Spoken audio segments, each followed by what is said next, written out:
स्वागत। आज हम बौद्ध धर्म की दुनिया में एक विस्तृत चर्चा करने वाले हैं। गौतम बुद्ध असल में कौन थे? जानकारी तो यही कहती है कि जन्म लुम्बिनी में शाक्य कुल में हुआ था। जी हाँ, शाक्य क्षत्रिय कुल। और उनकी माँ माया देवी वो कोलियन वंश से थीं।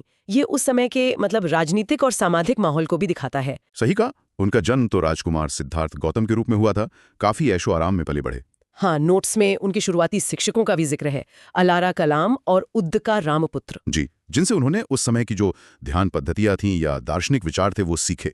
लेकिन उनके जीवन में जो बड़ा मोड़ आया वो तब था जब वो जीवन के दुखों से बुढ़ापा, बीमारी, मृत्यु, इनसे रूबरू हुए। और फिर उन्होंने महल छोड़ दिया, सत्य की खोज में निकल पड़े। बिल्कुल, यही त्याग उन्हें बोधगया ले गया। वहां एक पीपल के पेड़ के नीचे, जिसे आप बोधि वृक्ष कहते हैं, उन्हें ज्ञान प्राप्त हुआ। और वहीं वो बुद्ध बने। वो क्षण तो जैसे इतिहास का एक बहुत अहम पड़ाव बन गया। बिल्कुल। और ज्ञान प्राप्ति के बाद वो चुप नहीं रहे। उन्होंने अपने अनुभव और ज्ञान को दूसरों के साथ बांटने का फैसला किया। पहला उपदेश वो सारनाथ में दिया था ना? हाँ, सारनाथ में। इसे कहते हैं धर्मचक्र प्रवर्तन, धर्म के पहिए का घूमना। कुछ स्रोत इसे कानून का नियम भी कहते हैं, पर इसका गहरा मतलब है कि बुद्ध ने अब उस ज्ञान को दुनिया में गतिमान कर दिया था। वो ज्ञान जो लोगों को दुख से मुक्ति दिला सके। सही। ये सिर्फ एक उपदेश नहीं था, ये एक नए आध्यात्मिक आंदोलन की शुरुआत थी। और उनका अंत, जिसे महापरिनिर्वाण कहा जाता है। हाँ, उनका अंतिम समय कुशीनगर में आया। उस समय वो मल्ल गणराज्य की राजधानी थी। जीवन काल क्या माना जाता है? स्रोत बताते हैं लगभग 563 ईसा पूर्व से 483 ईसा पूर्व तक, करीब 80 साल की उम्र तक उन्होंने लगातार उपदेश दिए और एक संगठित भिक्षु संघ की स्थापना भी की। चलिए अब आते हैं बौद्ध धर्म के मूल सिद्धांतों पर। यहाँ बात वाकई दिलचस्प हो जाती है। इसका जो मुख्य लक्ष्य है वो क्या है? नोट्स कहते हैं निर्वाण, पर यह निर्वाण असल में है क्या? देखिए, निर्वाण कोई साधारण शब्द नहीं है। ये दुखों से, इच्छाओं से और ये जो जन्म मृत्यु का चक्र है उससे पूरी तरह मुक्ति की अवस्था है। परम मुक्ति। हाँ, परम शांति और ज्ञान की स्थिति कह सकते हैं। और इस तक पहुंचने का रास्ता भी बुद्ध ने बताया, अष्टमार्गीय पथ। अच्छा, अष्टांगिक मार्ग। जी, इसमें 8 अंग हैं। सही समझ, सही इरादा, सही वाणी, सही कर्म, सही आजीविका, सही प्रयास, सही सचेतनता यानी माइंडफुलनेस और सही एकाग्रता। ये सिर्फ कोई फिलोसॉफिकल गोल नहीं है, बल्कि उस तक पहुंचने का एक प्रैक्टिकल नक्शा भी है। रोजमर्रा की जिंदगी से जुड़ा हुआ, हम कैसे सोचते हैं, बोलते हैं, काम करते हैं। बिल्कुल। दिलचस्प बात यह है कि नोट्स कहते हैं कि इसमें सही इच्छा शामिल नहीं है। ये थोड़ा अलग लगता है। हाँ, ये बौद्ध दर्शन के हिसाब से ही है, क्योंकि इच्छा को ही तो दुख का मूल कारण माना गया है। अच्छा, हाँ। तो लक्ष्य इच्छाओं को सही दिशा देना नहीं, बल्कि उनसे ऊपर उठना है। इसी संदर्भ में त्रिरत्न का महत्व आता है। बुद्ध, धम्म और संघ, ये 3 आधार हैं। बुद्ध तो मार्गदर्शक हो गए, जिन्होंने रास्ता दिखाया। धम्म और संघ क्या है?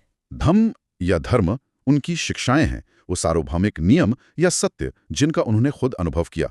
इसे कानून या धार्मिकता भी कहा गया है। ठीक है। और संघ वो समुदाय है भिक्षुओं और भिक्षुणियों का, जो इन शिक्षाओं पर चलते हैं, उन्हें सुरक्षित रखते हैं और फैलाते भी हैं। ये तीनों मिलकर एक साधक के लिए शरण या आधार बन जाते हैं। आदर्श बुद्ध, रास्ता धम्म और साथ ही संघ। एक और बहुत महत्वपूर्ण बात जो इन नोट्स में दिखती है वो है बौद्ध धर्म का सामाजिक प्रभाव। इसने उस समय की जो गहरी जड़ें जमा चुकी जाति व्यवस्था थी उसका विरोध किया। जी, ये उस समय के भारतीय समाज के लिए एक बहुत बड़ा, कह सकते हैं, क्रांतिकारी कदम था। बुद्ध ने जम पर आधारित ऊंच नीच को पूरी तरह नकारा। उन्होंने कहा कि कर्म ही व्यक्ति की महानता का आधार है। बिल्कुल, ये विचार कि कोई भी व्यक्ति, चाहे वो किसी भी जाति या कुल का हो, ज्ञान और मुक्ति पा सकता है, ये बहुत शक्तिशाली था। और इसके साथ ही अहिंसा, किसी भी जीवित प्राणी को चोट न पहुंचाना, ये इसका केंद्रीय सिद्धांत बना। सही। इन गहरी शिक्षाओं को पीढ़ी दर पीढ़ी आगे कैसे बढ़ाया गया? यहाँ त्रिपिटक का जिक्र आता है। सही। त्रिपिटक, जिसका मतलब है 3 पिटारी। ये थेरवाद बौद्ध परंपरा का मुख्य ग्रंथ संग्रह है और ये पाली भाषा में संकलित किया गया। पाली में क्यों? पाली उस समय आम लोगों की भाषा थी। इससे पता चलता है कि ये शिक्षाएं सिर्फ कुछ विद्वानों तक ही सीमित नहीं रखनी थी, बल्कि आम जन तक पहुंचानी थी। अच्छा, ये 3 पिटारियां हैं क्या? पहली है विनय पिटक। इसमें संघ के नियम हैं, भिक्षुओं और भिक्षुणियों का आचरण कैसा हो, अनुशासन कैसा हो, इसका पूरा ब्यौरा है। ये समुदाय को व्यवस्थित रखने का आधार था। ठीक है। दूसरी है सुत्त पिटक। ये सबसे बड़ी है और इसमें बुद्ध के उपदेश, उनके संवाद और उनके जो मुख्य दार्शनिक विचार हैं वो शामिल हैं। और तीसरी है अभिधम्म पिटक। इसमें मनोविज्ञान, तत्वमीमांसा और दर्शन का और भी गहरा व्यवस्थित विश्लेषण है। ये विभाजन दिखाता है कि शुरुआती बौद्ध समुदाय के लिए न केवल बुद्ध के मूल उपदेश सुत्ता महत्वपूर्ण थे, बल्कि नियम, विनय और गहरा विश्लेषण, अभिधम्म भी उतने ही जरूरी थे। बिल्कुल।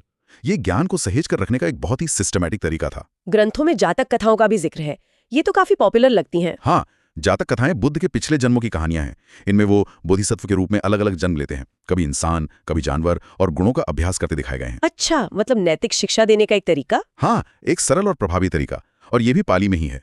एक और महत्वपूर्ण ग्रंथ है मिलिंद पन्हा, यानी मिलिंद के प्रश्न।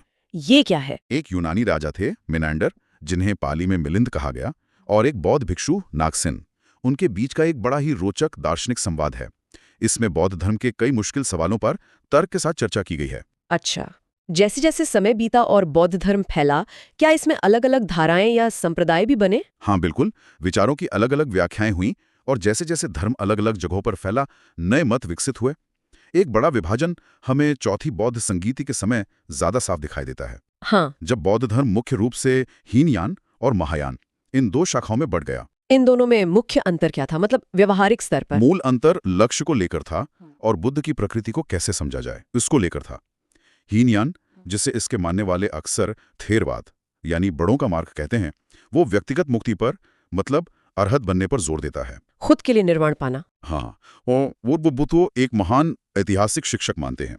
वही महायान, बड़ा वाहन, ने बोधिसत्व के आदर्श को सामने रखा। बोधिसत्व मतलब वो व्यक्ति जो खुद के निर्वाण को तब तक टाल दे जब तक सभी प्राणी मुक्त न हो जाएं। ये एक ज्यादा परोपकारी लक्ष्य था। महायान में बुद्ध को अक्सर अलौकिक गुणों से युक्त भी माना गया। अच्छा, सामग्री के अनुसार महायान के विचारों को व्यवस्थित करने का श्रेय दार्शनिक नागार्जुन को दिया जाता है। उन्होंने माध्यमिक या शून्यवाद दर्शन की नींव रखी थी। और एक तीसरी शाखा वज्रयान का भी उल्लेख है। जी, वज्रयान, वज्र का वाहन, ये बौद्ध धर्म का एक तांत्रिक स्वरूप है। इसमें मंत्र, मुद्राएं, मंडल जैसी गूढ़ साधना पद्धतियों का इस्तेमाल होता है।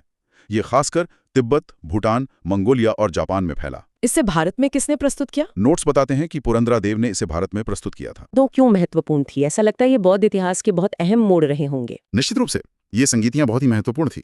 देखिए, बुद्ध के जाने के बाद उनकी शिक्षाओं को सुरक्षित रखना जरूरी था। उनकी प्रामाणिकता बनाए रखना और समय के साथ जो सैद्धांतिक मतभेद उभरते थे उन्हें सुलझाना भी जरूरी था। अच्छा, तो ये सभाएं इसी उद्देश्य से बुलाई जाती थीं। वरिष्ठ भिक्षु मिलकर चर्चा करते थे और निर्णय लेते थे। तो पहली संगीति कब हुई थी? पहली संगीति तो बुद्ध के महापरिनिर्वाण के तुरंत बाद हुई, लगभग 483 ईसा पूर्व में राजगृह में। शासक थे अजातशत्रु और अध्यक्षता की थी महाकश्यप ने। इसमें क्या हुआ मुख्य रूप से? यहीं पर बुद्ध की शिक्षाओं यानी सुत्त पिटक और संघ के नियमों यानी विनय पिटक का पहला संकलन हुआ। ये एक तरह से नींव का पत्थर था। पहली में तो नियमों का संकलन हो गया, पर क्या ये एकता बनी रही? दूसरी संगीति का जिक्र क्यों आता है फिर? आपका अंदाजा सही है। लगभग 100 साल बाद वैशाली में दूसरी संगीति हुई। इसका मुख्य कारण था विनय, मतलब अनुशासन के कुछ नियमों की व्याख्या को लेकर जो मतभेद उभरे थे वो।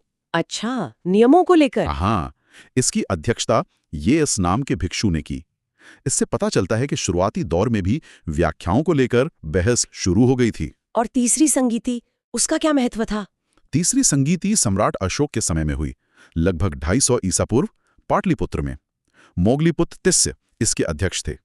इसका बड़ा उद्देश्य था संघ में जो अलग अलग विचार और संप्रदाय बढ़ रहे थे उनके बीच सिद्धांतों को स्पष्ट करना और बुद्ध की जो मूल शिक्षाएं थीं उन्हें फिर से स्थापित करना। इसी संगीति के बाद अशोक ने धर्म प्रचारक भेजे थे ना? बिल्कुल, इसी संगीति के बाद अशोक ने धर्म प्रचारकों को देश विदेश भेजा और यहीं से बौद्ध धर्म एक विश्व धर्म बनने की राह पर चला। और फिर चौथी संगीति, जिसके बारे में हमने पहले भी बात की, जहां हीनयान और महायान का विभाजन साफ हुआ। हाँ, ये लगभग 78 ईस्वी में हुई। कुषाण शासक थे कनिष्क, उनके संरक्षण में कश्मीर में वसुमित्र अध्यक्ष थे और प्रसिद्ध बौद्ध कवि अश्वघोष उपाध्यक्ष थे। यहीं पर महायान विचारधारा को प्रमुखता मिली। जी, और दोनों शाखाओं के बीच जो सैद्धांतिक मतभेद थे, जो विभाजन था, वो स्पष्ट रूप से उभरकर सामने आया। ये तो हुई सिद्धांतों और संप्रदायों की बात, लेकिन बौद्ध धर्म ने कला और वास्तुकला पर भी तो बहुत गहरी छाप छोड़ी है। नोट्स में कई महत्वपूर्ण जगहों का जिक्र है। बिल्कुल, बौद्ध धर्म सिर्फ विचारों तक सीमित नहीं रहा, उसने भौतिक रूप भी लिया, जैसे स्तूप जिनमें बुद्ध या दूसरे पवित्र अवशेष रखे जाते थे, विहार जहां भिक्षु रहते थे, और चैत्य जो प्रार्थना स्थल होते थे। ये बड़ी संख्या में बने। जैसे अमरावती स्तूप। हाँ, आंध्र प्रदेश का अमरावती स्तूप अपनी शानदार मूर्तिकला के लिए जाना जाता था। हालांकि अब उसके ज्यादातर अवशेष ही बचे हैं। शायद सबसे प्रसिद्ध और अच्छी तरह से बचा हुआ स्तूप है मध्य प्रदेश का सांची स्तूप। हाँ, सांची तो बहुत फेमस है। इसके ऊपर 4 शेर हैं। वो आज भारत का राष्ट्रीय प्रतीक है। ये भी बौद्ध कला का ही एक बेहतरीन उदाहरण है। गुफा वास्तुकला का भी जिक्र है, जैसे अजंता और एलोरा। ये तो वर्ल्ड फेमस है। हाँ, महाराष्ट्र की अजंता और एलोरा की गुफाएं तो यूनेस्को विश्व धरोहर है। अजंता खास तौर पे अपने अद्भुत भित्ति चित्रों मतलब फ्रेस्कोस के लिए जानी जाती है। उनमें बुद्ध के जीवन और जातक कथाओं के दृश्य बने हैं। और एलोरा में? एलोरा में बौद्ध गुफाओं के साथ साथ हिंदू और जैन गुफा मंदिर भी हैं। ये उस समय की धार्मिक सहिष्णुता को भी दिखाता है। नोट्स में कार्ला और अजंता का जिक्र उनकी रॉक कट वास्तुकला के लिए है, मतलब चट्टानों को काट कर बनाई गई। अच्छा। एक रोचक बात यह है कि कार्ला की गुफाओं में बोधिसत्व की प्रतिमा वाली सबसे पुरानी रॉक कट गुफाएं मिलती हैं। ये जगहें सिर्फ पूजा स्थल नहीं थी, ये कला, शिक्षा और सामुदायिक जीवन के बड़े केंद्र थे। शिक्षा की बात आई तो विक्रमशिला और नालंदा जैसे विश्वविद्यालयों का नाम आता है। ये तो बहुत बड़े नाम है। हाँ, ये प्राचीन भारत के गौरव थे, खासकर बौद्ध अध्ययन के लिए दुनिया भर में मशहूर केंद्र थे। नालंदा विश्वविद्यालय की स्थापना 5वीं सदी में गुप्त शासकों ने की। गुप्त शासकों ने? जी, और ये ज्ञान का ऐसा केंद्र बना जहां चीन, तिब्बत, कोरिया, दक्षिण पूर्व एशिया, यहाँ सब जगह से छात्र और विद्वान आते थे। विक्रमशिला विश्वविद्यालय 8वीं सदी में पाल शासक धर्मपाल ने स्थापित किया। ये भी एक बहुत महत्वपूर्ण बौद्ध शिक्षण संस्थान था। एक और स्थल का उल्लेख है, कुटाग्रा शाला विहार। ये कहाँ था और क्या खास था इसमें? ये वैशाली में स्थित एक मठ था। बुद्ध अक्सर वर्षा ऋतु में यहीं ठहरते थे। यहाँ भिक्षुओं के बीच गहरी दार्शनिक और बौद्धिक बहसें होती थीं। ये दिखाता है कि बौद्ध धर्म में तर्क और विमर्श को कितना महत्व दिया जाता था। इस धर्म के इतने फैलाव के पीछे जरूर कुछ शक्तिशाली लोगों का भी हाथ रहा होगा। सम्राट अशोक का नाम तो बार बार आता है। अशोक का योगदान तो अद्वितीय है। कलिंग युद्ध की हिंसा ने उन्हें बहुत बदल दिया। उसके बाद उन्होंने बौद्ध धर्म अपनाया और इसे राजधर्म की तरह संरक्षण दिया। उन्होंने शिलालेखों पर धम्म के संदेश खुदवाए थे ना? हाँ, स्तूप बनवाए और सबसे महत्वपूर्ण, अपने बेटी महेंद्र और बेटी संमित्रा को धर्मदूत बनाकर श्रीलंका भेजा। यहीं से बौद्ध धर्म का अंतर्राष्ट्रीय प्रसार सही मायने में शुरू हुआ। अशोक के अलावा कनिष्क भी एक महत्वपूर्ण संरक्षक थे। हाँ, कुषाण शासक कनिष्क भी बौद्ध धर्म के बड़े संरक्षक थे। उन्होंने चौथी बौद्ध संगीति आयोजित करवाई। उनके समय में गांधार कला शैली खूब फली फूली। गांधार कला? हाँ, इसमें यूनानी रोमन प्रभाव वाली बुद्ध की बहुत सुंदर मूर्तियां बनी। और दिलचस्प बात यह है कि कनिष्क ने अपने सिक्कों पर भी बुद्ध की आकृतियां बनवाई थी। ये दिखाता है कि शासक कितने गहरे जुड़े हुए थे। और वो यात्री जो ज्ञान की तलाश में इतनी दूर से भारत आए, उनका क्या योगदान रहा? उनका योगदान भी बहुत महत्वपूर्ण है।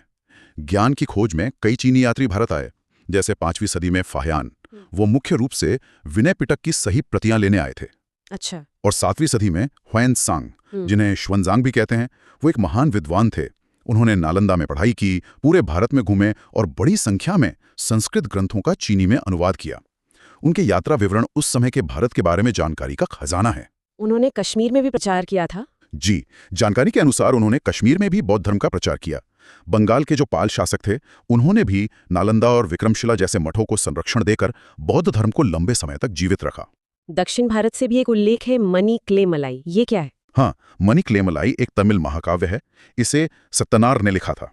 ये एक बौद्ध नन की कहानी है और दक्षिण भारत में बौद्ध धर्म के प्रभाव का एक महत्वपूर्ण साहित्यिक प्रमाण है।